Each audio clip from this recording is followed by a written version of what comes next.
जय हिंद।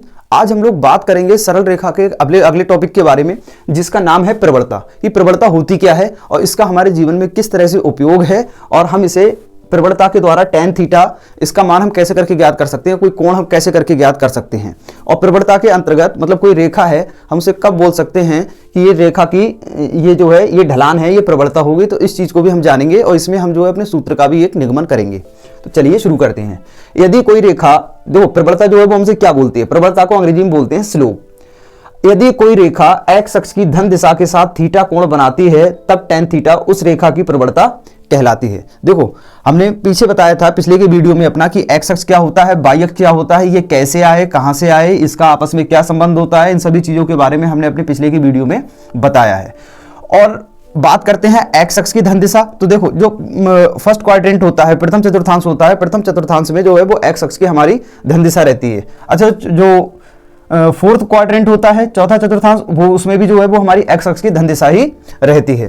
खैर, अच्छा प्रवणता को और हम किस नाम से जानते हैं? प्रवणता को हम ढाल भी कहते हैं। क्या कहते हैं? ढाल, जिसे बोलते हैं हम ग्रेडियंट।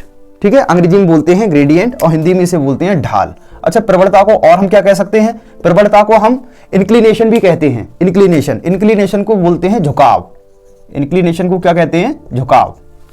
ठीक है, तो प्रवणता को हम ढाल भी कहते हैं, प्रवणता को हम झुकाव भी कहते हैं। और देखो प्रवणता को दर्शाने के लिए हम क्या इस्तेमाल करते हैं? इसे हम m से दर्शाते हैं। प्रवणता को हम m से दर्शाते हैं। ठीक है, ठीक। और m बराबर होता है tan थीटा। तो ये tan थीटा होता क्या है, आखिर ये पूरा लोचा क्या है कि tan थीटा हमारा प्रवणता के लिए क्यों इस्तेमाल किया जाता है? तो इसके लिए आपको समझना पड़ेगा। पहले अच्छे से समझ लीजिए झुकाव को और फिर समझ लीजिए ढाल को। देखो कोई भी चीज है, ठीक, मान लो ये आपका ये जो है एकदम से प्लेन है, समतल है। ठीक है, अब इस पर क्या करते हैं, कोई एक रेखा इस प्रकार से ये ऐसे करके आ गई। अब ये होगी इसके समांतर। ठीक, अब ये अगर इससे थोड़ा सा भी उठेगी, इस प्रकार से अगर ये थोड़ा सा भी उठ रही है, तो देखो यहां से और यहां से इसके बीच में जो ये बनने वाला जो कोण है, बिल्कुल इस प्रकार से ये वाला जो कोण है थीटा, ये हमारा tan थीटा होगा। और ये tan थीटा कब होगा? ये tan थीटा तब होगा इसे ज्ञात करने के लिए। ये जो देख रहे हो ये हल्की सी झुकी हुई है, जैसे हमारे घर में जो सीढ़ियां होती हैं, जीने की जो सीढ़ियां होती हैं, ठीक है, वो जो होता है वो क्या होता है? वो झुकाव ही तो है। तो ये झुकाव हो गया। अच्छा, ये इसमें ये कैसे करके दर्शाया जाएगा?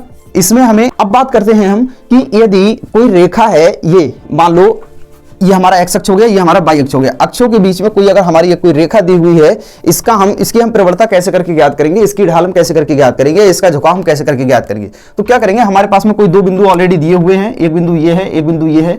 इन दोनों बिंदुओं से होकर जाने वाली कोई एक रेखा है, भैया ये रेखा बन गई। अब इस वाली रेखा को क्या करेंगे, पीछे की ओर थोड़ा सा धकेलेंगे। ये इस वाली रेखा को पीछे की ओर धकेलेंगे इस प्रकार से। ठीक है, और हमें बताना है ये जो रेखा है यहाँ पर, ये रेखाखंडी मान लो, ये जो रेखाखंड है ये किस एंगल पर झुका हुआ है, किस कोण पर झुका हुआ है, या फिर इसकी प्रवणता क्या होगी। तो उसके लिए क्या करते हैं हम, इस प्रकार से हमने ये कर लिया।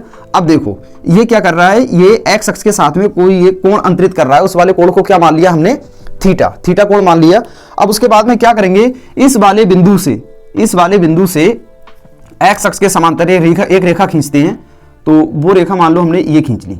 ठीक है, ये कैसी है, ये एक्स अक्ष के समांतर है, और इसे हमने थोड़ा सा पीछे की ओर भी हटा दिया, जो कि वाई अक्ष पर क्या होगी, अगर जब ये एक्स अक्ष के समांतर है तो वाई अक्ष पर लंब होगी, जाहिर सी बात है, क्योंकि एक्स अक्ष और वाई अक्ष दोनों आपस में कैसे होते हैं? लंबवत होते हैं, परपेंडिकुलर होते हैं।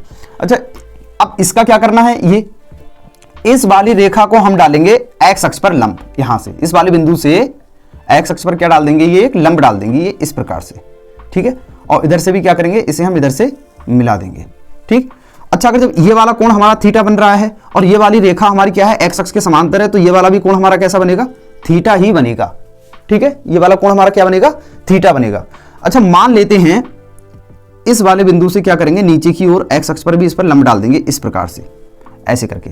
अच्छा, अब क्या करेंगे, इस वाले जो बिंदु के निर्देशांक होंगे उसे मान लेते हैं x1, y1। ठीक है, और ये वाला जो निर्देशांक होगा इसे मान लेते हैं x2, y2। अच्छा, ये x1, y1, x2, y2 ये आया कहां से? अब इस वाली चीज को भी समझते हैं। देखो जो ये वाला बिंदु है, ये वाला बिंदु जब ये x अक्ष पर क्या होगा, ये लंब होगा यहां ये वाला, तो इसकी देखो प्रत्येक जो दूरी होती है वो कहां से मापी जाती है? मूल बिंदु से मापी जाती है। ये मूल बिंदु, और मूल बिंदु के निर्देशांक क्या होते हैं, x के लिए भी 0 रहता है और y के लिए भी क्या रहता है, हमारा 0 रहता है। तो इस वाले बिंदु से यहां तक की जो दूरी है उसे मान लेते हैं हम x1, क्योंकि ये x अक्ष पर है, ठीक है। और इसी वाले बिंदु से यहां तक की दूरी, मतलब इस वाले बिंदु तक की जो दूरी है ये वाली, ये जहां से ये लंब गिर रहा है x अक्ष पर, इसे मान लेते हैं क्या, x2। इतना कर दिया। इसी प्रकार अब क्या करेंगे, इस वाले बिंदु से जो ये y अक्ष पर लंब डाला गया है, ये वाला यहां तक की, मतलब मूल बिंदु से यहां तक की जो दूरी है उसे क्या मान लेंगे, y1 मान लेंगे, ठीक है। और उसके बाद में इस वाले बिंदु से y अक्ष पर जो ये लंब डाला गया है ये वाला, इसे क्या मान लेंगे हम अपना y2 मान लेंगे, ठीक है। ये हमने मान लिया अपना y2, ठीक। अगर बात की जाए, ये देखो ये क्या बन गया, ये एक राइट एंगल ट्रायंगल बन गया, ये एक समकोण त्रिभुज बन गया आपका। क्यों बन गया, क्योंकि ये वाली रेखा, ये देखो ये इतना, ये क्या बन गया, ये आपका एक समकोण त्रिभुज बन गया, ये इतना, ठीक है। अगर इस वाली रेखा की बात करते हैं हम, ये राइट एंगल ट्रायंगल क्यों बन गया, क्योंकि यहां पर ये 90 डिग्री का कोण बन रहा है, ठीक है।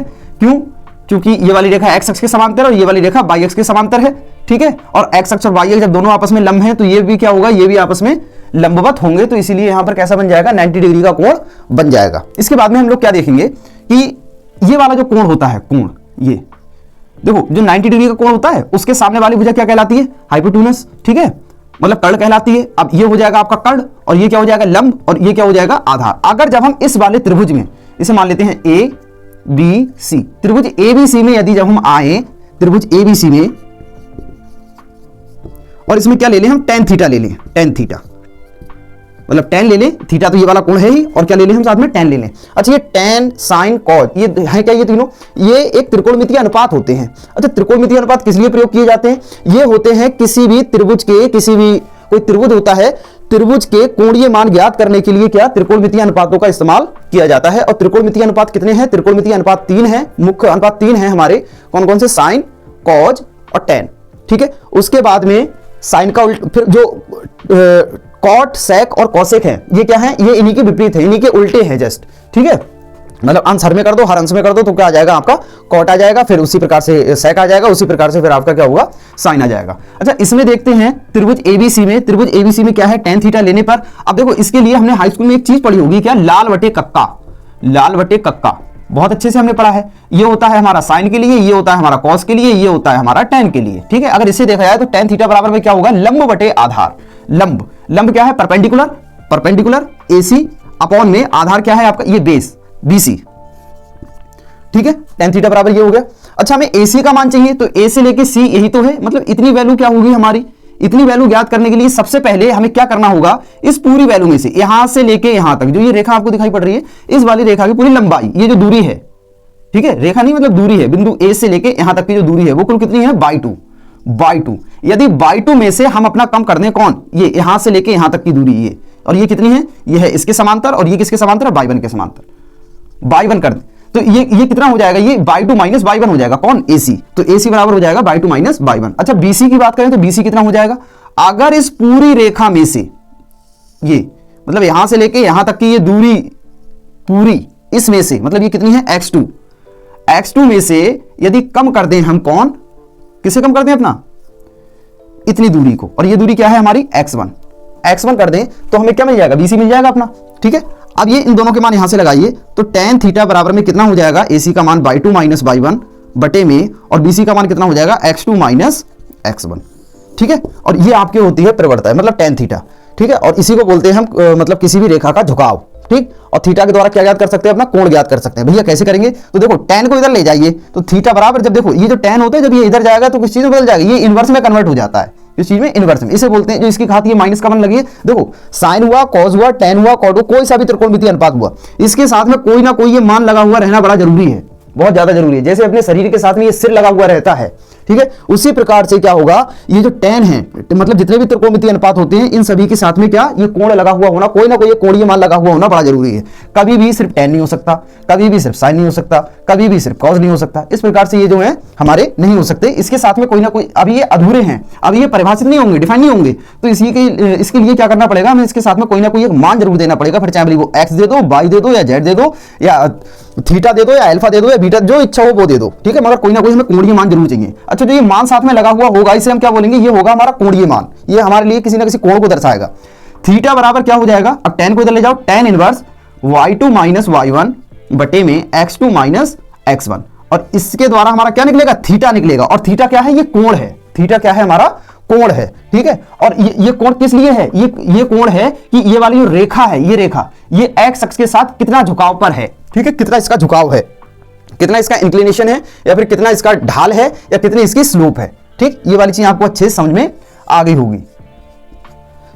कोणीय मान भी हम अपने यहीं से ज्ञात करेंगे, tan inverse y2 minus y1 बटे में x2 माइनस x1, और जो प्रवणता होती है tan थीटा, इसे भी हम ज्ञात करेंगे y2 माइनस y1 बटे में x2 माइनस x1। उम्मीद करते हैं आपको ये बहुत अच्छे से समझ में आ गया होगा। इसी के साथ मिलते हैं अपने अगले वीडियो में एक अच्छे से टॉपिक के साथ, तब तक के लिए जय हिंद।